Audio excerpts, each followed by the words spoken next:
Now, Firstpost Palki Sharma has spoken exclusively to Brazilian President Lula. He said, and I quote, "If I were the Chinese president, I would not have skipped the G20 meeting in India. China wants to create an anti-Western bloc. Some countries weren't on board with that. You introduced the concept of common currency to replace the dollar. Take a look." We saw an expansion of the Brics. There was a report, or many reports, that said that China wants to create an anti-Western bloc. And that's the direction that it was taking. I understand that some countries were not on board with that idea. You endorsed the idea of a Brics common currency to take on or to replace the US dollar. Are you happy with the direction that this grouping is taking? Well, first of all, I did not endorse of a common currency. Brazil proposed the idea for a long time for a need of the countries to build a currency so that they don't need the dollar. I can negotiate with India with my own currency and India with their currency. The same thing, my currency with the China's their own currency. The Europeans created the euro. Why can't we create a new currency for trade? But we'll keep our own national currencies. What we did was to allow that the finance ministers of the Brics countries have 1 year to find a solution for this new currency. And we do not want to confront anybody with this idea. We don't want to go against the G7, because I'm also a guest at the G7. I participate in the G20, in the Brics meetings. I participate in the IPSA, which is a group, India, Brazil, and South Africa forum, that China does not participate in the IPSA. And so we have to have the awareness that no one wants to create a bloc against another bloc. What we want is to be treated with respect and under equal terms. This is what we want, only that. And India has the right to be not only a big country in terms of population, but a great country in terms of the quality of lives of their people, of its people. Brazil too has that right. China too. The US too. All of us dream that our people will reach the welfare state that Europe has achieved. We dream with a welfare state. And we know for that, this is a very difficult task to reach that welfare state, because we have to find more ores, more richness in nature. And I don't know if nature has all that wealth for us to find. We cannot live in a world, possibly, where 2% of humanity has much more wealth than 50% of the poor. I know you have to go for dinner, but I want to ask you two very quick questions. One, at the Brics Summit, there was a picture of you along with the Indian Prime Minister that went viral. You were looking at a newspaper, and we were all very curious to know what was the conversation that you were having at that time.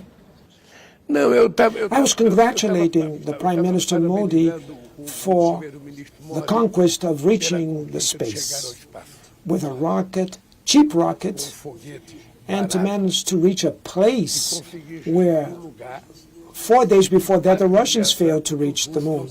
So I think it was an extraordinary achievement with science and technology for India. So I was congratulating the Prime Minister, and he was very proud of the achievement. And my final question, a lot of people have seen you making speeches at global forums. We've heard about your views on politics, your views on climate change, economy, but not many people know that you also watch movies from India. Do you want to tell our audience about the movie that you liked? Yes.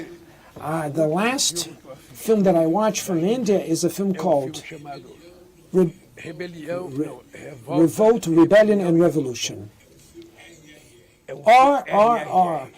It's a 3-hour feature film, and it has very funny scenes. There's beautiful dance in the film, and there is a critique, a deep critique to the British control over India and conquering India. Sincerely, I believe that this film should have been a box office here in India, and I believe that it should be making success around the world, because everybody that talks to me, the first thing that I say is, have you watched the 3R film? Revolt, Rebellion, and Revolution. And so many times we see that the Indian film, and people don't even know that India has good movies, a good movie industry.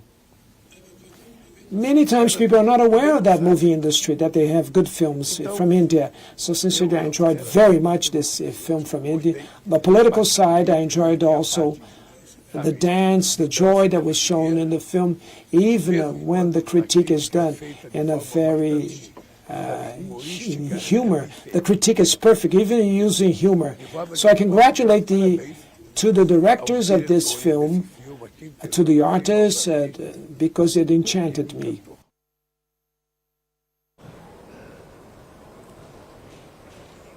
All right, let's quickly go across to Captain Bansal for inputs on what he makes of this exclusive of Network 18. Captain Bansal, that was Palki Sharma's interview. Palki of Firstpost, she's spoken with the Brazilian President Lula, and if you heard, the crucial takeaway from that bit is the fact that he's gone on to highlight that he said that if I were the Chinese president, I wouldn't have missed the G20. A.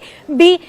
He also highlighted how China wants to create an anti-West bloc and that they want to introduce a currency which is a counter to the dollar in terms of de-dollarization. Perhaps what makes sense and the key takeaway is the fact that if China does want de-dollarization to work along with Russia, then perhaps G20 was not a platform to miss.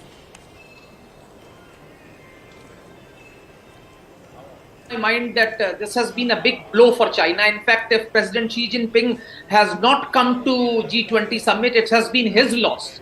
And I'm sure if he was here, he would have hogged quite a bit of limelight, because he would have got as much of coverage as probably President Biden was getting, or even more, considering the delicate relationship between India and China.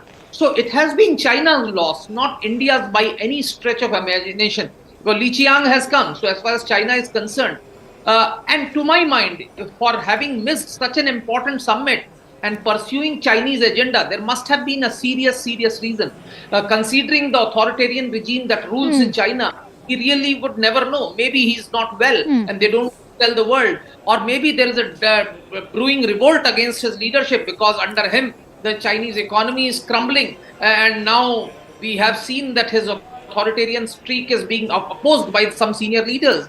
So there has to be some very serious reasons. I have no doubts, and I agree completely with Brazilian President that Xi Jinping, by not coming for this G20 summit, has lost out himself. It has actually, he's lost out a wonderful opportunity. Absolutely. In fact, I'm going to cut into a short break in just a bit, because as you said, he's lost out on a wonderful opportunity. And the fact that it's coming from Brazil's president is even deeply symbolic, because remember, we're looking at a time when the G20 is being hosted by the Troika. Earlier it was Indonesia, now India, and it's going to be Brazil next year. So that certainly is not going to bode down well with a country which is going to be hosting G20. To see absence of the Chinese and the Russian president. On that note, it's time to slip into a quick break. Don't go anywhere, because CNN News 18 has been bringing you a live and rolling coverage of G20.